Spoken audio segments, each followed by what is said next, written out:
Hello, I'm Svitek, 360 Creative Coach.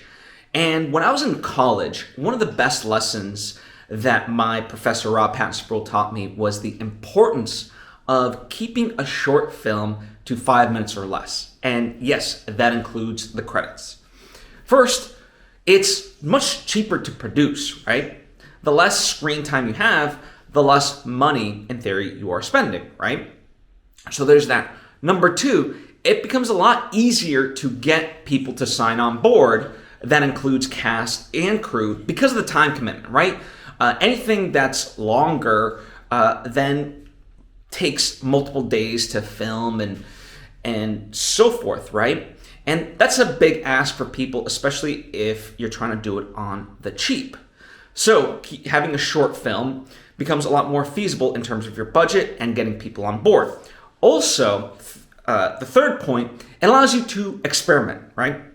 In the tech world, they want to put out iterations, test it, and fix it, right? So as a filmmaker, when you set out to make a short film, that's kind of your experimentation, right? It allows you to try various genres or techniques, whatever it may be.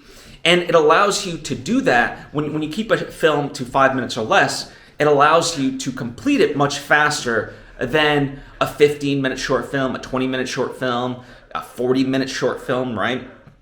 So all those things, it just takes the pressure off and allows you to see your idea come to life a lot faster. And Rob Rodriguez would call that working at the speed of thought, right?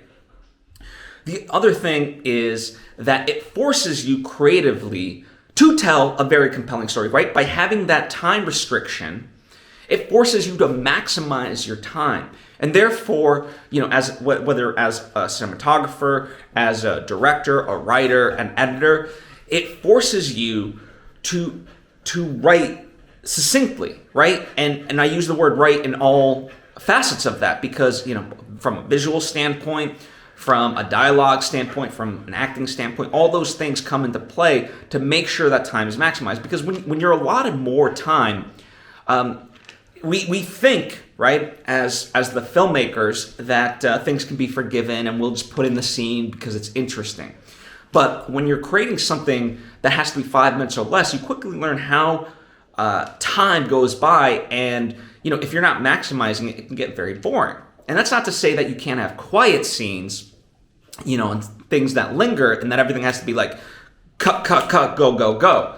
But it forces you to really understand time, and so that way when you make a longer, like a feature film, you will look at scenes differently. You will look at each scene as a key component of that full length and really maximize it because you've gone through that exercise of knowing that 5 minutes is precious, right?